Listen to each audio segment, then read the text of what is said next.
It's weird to think that Advanced Warfare came out over 6 years ago. That was really when I started getting into COD, and I remember myself fondly enjoying the game. But how does the game hold up now? Hey guys, what is going on? It is Cosmic here, and today we are doing another Is It Worth It in the current year video. And obviously the year we're going to be talking about today is 2021, and the game what we're going to be talking about is Advanced Warfare. If you're new to these types of reviews, essentially what I do is I go through the game entirely and tell you all the positives and the negatives, and is it worth buying in 2021. We'll be going through the campaign. I'll tell you how much content you're going to be getting in it, what runtime it has, if the campaign's good or not. And then what I'll be doing is I'll be going through the multiplayer, talking about how the maps are, does the game play well, are there active players, should you buy DLC. And then what I'll do is I'll go through the third game mode, which in this case is zombies, but in this case as well we also have survival, which we will brief on slightly, but it won't have such a big segment in this video because I believe it doesn't really warrant it, but it's definitely there and it is content worth talking about. So if you're trying to figure out if you should buy Advanced Warfare in 2021, this is going to be the video for you. Before we get into it though, remember to leave a like if you're new around here, also subscribe. Only takes a second and you can unsubscribe at any time if you end up hating me. But with that said, let's get right into the review. The first portion of this video is going to be talking about campaign. If you're looking for multiplayer and Exo Zombies, then feel free to skip ahead as there'll be timestamps in the description. But moving on to the campaign, the first thing we're going to talk about is all the content you're going to be getting. How long is the campaign? Advanced Warfare's campaign is roughly the 7-hour mark, so you're going to be getting a fair amount of content with this game, and you can definitely play through the game in 1 or 2 days, depending on how much free time you have. I myself, when this game first came out, sat down and played it all night because I really enjoyed it, but obviously that varies from person to person.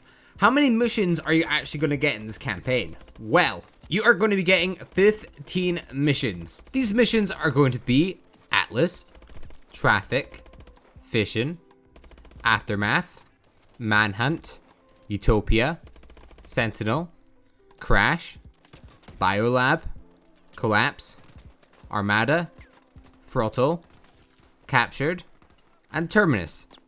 And I have to say that the actual plot of the campaign as well is quite interesting.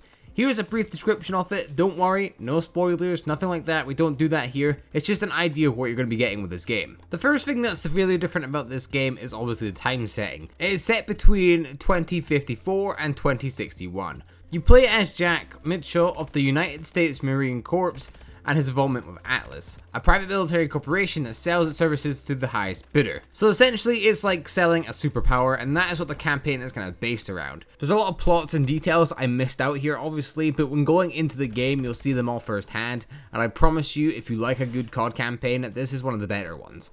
One thing I find with games that really get negative reviews and people just don't seem to like a lot is that the campaigns are always solid. Infinite Warfare, Ghosts, Advanced Warfare, all these campaigns are pretty decent campaigns for the reputation the games actually get. But if you're looking for a solid campaign, I definitely recommend this. Obviously you're going to have the exosuits as well, so it's going to feel a lot different than other COD campaigns, but some people like that, some people probably won't like that. But the game feels very unique and its own thing.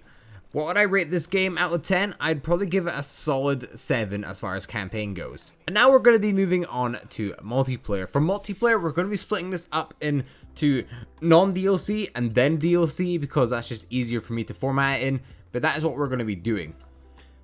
Let's talk about how much content you're going to get with the multiplayer first. You're going to get 13 base multiplayer maps.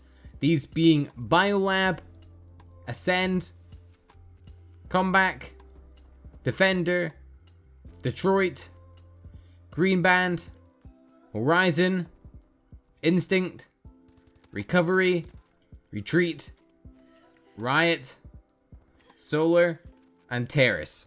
You can also get one bonus map, Atlas Gorge, but you have to buy the season pass to obtain that, so we'll be talking about that a little bit later. With Advanced Warfare as well, you're going to be getting countless variety of weapons. You have assault rifles, SMGs, sniper rifles, shotguns, heavy weapons, special weapons, pistols, launchers, and another category of special weapons as your secondary. The cool thing with your loadout in Advanced Warfare is it's kind of like the Black Ops 2 pick 10 system, but you can pick 13 customizable changes to your loadout. This is because your kill streaks are actually integrated into your loadout, so if you wanted to have more weapons on and you want to have more perks, you could sacrifice your kill streaks for that. Vice versa, you could have less stuff to have an additional kill streak. Along with this as well, you can actually customize your kill streaks in this game by adding on little benefits like making it so the time duration's a bit longer and things like that. With that, it adds on more scores to the kill streak, so you have to get more score, but you are going to get a benefit by doing that. This game also added in a firing range, which is such a cool feature. I don't know why it's not in every COD going forward, but for some reason it isn't. But Sledgehammer made it so we could test out our weapons in a little firing range area, and it was really cool. They need to do more stuff like this in COD. It's kind of like the headquarters of World War II. They should really invest more time and money into little cool things like that, because these are the things that people are going to remember. Talking about the actual gameplay of multiplayer, the maps in general are pretty good, and the exosuit, some people say it's the best exosuit movement we've had, because obviously we have Advanced Warfare, Black Ops 3, and Infinite Warfare with exo movement, and honestly, I could agree with Advanced Warfare being some of the better movement we've had in the games. It's definitely a lot more grounded, where it's like a boost up, boost to the side. Black Ops 3 is obviously a consistent boost if you want that, but Advanced Warfare knew what it was trying to do, and it did it quite well in my humble opinion. This game has a few little issues, and I think the main one, first of all, is player counts. Now, you are going to be able to find lobbies, it just might take a while. On Xbox One, at least, I found lobbies fairly quickly. Obviously, it'll range from console to console, but we can get a rough idea. I don't know if I'd risk buying this game on PC for multiplayer, just because I would imagine that Advanced Warfare on PC is probably quite quiet. With PlayStation, I would definitely risk it if you're wanting to get something like nostalgia. There's probably more people playing with PlayStation than there is on Xbox currently. So you will find lobbies, it's just going to be a little bit harder. Another problem the game had at the time, and it still kind of is a problem, but we can look past it because the game lifecycle is obviously over, was supply drops. This was the first game we got supply drops in, and as you felt rewarded as the more you played, the more supply drops you get. I believe you got one every 40 minutes. The fact that those completely random and you could buy them as well kind of made the game a little bit pay to win, because there's weapons that are a lot better than the base variants of the weapons that I will never probably ever obtain through playing the game again. So other people are going to be a bit more of an advantage, but obviously if you're good at the game, that helps. But that's one of my complaints about Advanced Warfare's multiplayer. Now what about DLC? Now with DLC, you're going to get 4 maps per DLC, so there's 4 DLCs, so that's going to be 60 maps you're going to get. Along with this as well, you're going to be getting 2 DLC weapons, and obviously one bonus map that we were talking about at the start of the video.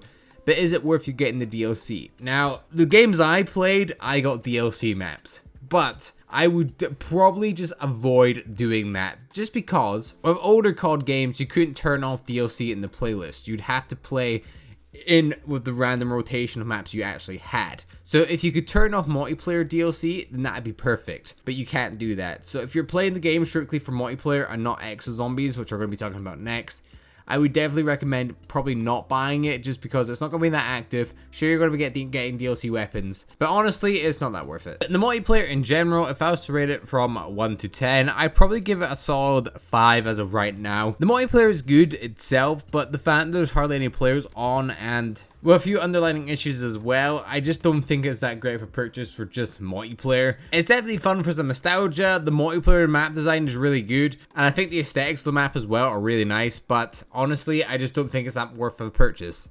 Now we're going to be moving on to Exo Survival real quick, and this one's going to be very, very small. There's going to be hardly any time really to talk about this. But Exo Survival is essentially a wave-based mode where multiplayer bots come and kill you. You can play in co-op as well. The game mode isn't god-awful, but it's definitely really compared to Zombies. If I was going to rate it out of anything, I'd probably give like a 3 or 4. It's not bad, it's just really kind of boring. I definitely wouldn't buy the game just for this. But if you're absolutely craving Exo Survival, then I guess go for it. I would give it, again, like a 2 or 3 or 4 out of 10. It's not bad, but it's nowhere near great. Now we're going to be talking about Exo Zombies. Now with Exo Zombies, you're not going to be getting a base map. The first taste of Exo Zombies you're going to be getting is if you actually complete Exo Survival. And with Exo Survival, what you do is obviously you just play through it constantly, map after map, and eventually you'll come to one map, Riot. And once you beat that map, you'll get an Exo Zombie Invasion, where zombies will come and try and kill you. That's going to be the first taste of Exo Zombies that you actually get. And with the DLC, when you buy the Season Pass, you're going to be getting 4 maps. These being Outbreak, Infection, Carrier, and Descent. The base premise for Exo Zombies is like traditional Treyarch zombies, but the zombies have exosuits. There are a lot more variety in actual enemy types as well. Instead of just normal zombies, you're going to get infected zombies in special rounds. You're going to be getting EMZs, which electrocute you and turn off your fucking exosuit. You'll get zombies with a little bit more health. On some maps as well, you'll get actual special bosses that come each round. And on the higher rounds, it kind of becomes a clusterfuck. Now, the main issue with Exo Zombies when it comes down to it is EMZs. They completely ruin the flow, and on certain maps where it's really tight quarters, like Descent or Outbreak, on the higher rounds, they can really just ruin your game. They're really the worst enemy type I think we've seen in any COD zombie game. As far as the actual maps go, Outbreak is an okay map. There's not really any problems with it, it's pretty basic, but as the map goes, it's pretty alright. I'd give that probably like a 6 out of 10. Infection could have been a good map, but it ruins its gameplay by locking the players in the sewer area. What actually happens is that certain parts of the map will get locked off by infected gas, and if you stay in it long enough, you'll eventually die. And eventually what happens is a top area of the map, all of it eventually will become covered each few rounds, which is very annoying. If it didn't have this map would be a lot better, but it does have this unfortunately, so it's kind of sucky and brings the map to like a 2 after like round 25, so it's kind of bad.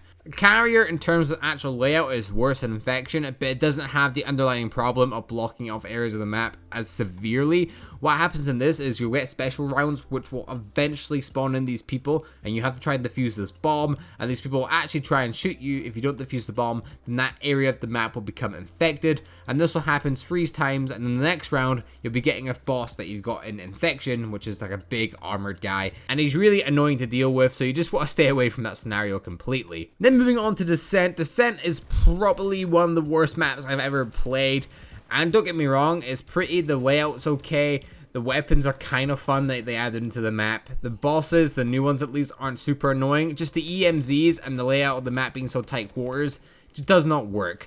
The Easter eggs for this game mode, though, Outbreak is okay, the rest of them are fucking awful. If you're going for achievement hunting, I'd pray for you. It's really not that good. I've done each Easter egg in the past month or so to make this review, and they're just very not good. They are not fun. Descent has to be one of the worst, most annoying Easter eggs to do, followed by Infection, and it's just not fun. It's not fun. But there is some value to the game mode. It is a zombie game mode. The maps aren't completely awful in terms of layout and just overall aesthetics. There is some fun to be had, and I think when playing in multiplayer, you're going to have a lot more fun than if you are going to be playing in solo. And with Exo Zombies, it brought the first proper boss fight to zombies being Oz. So that's something, right? But anyway, I don't want to ramble on.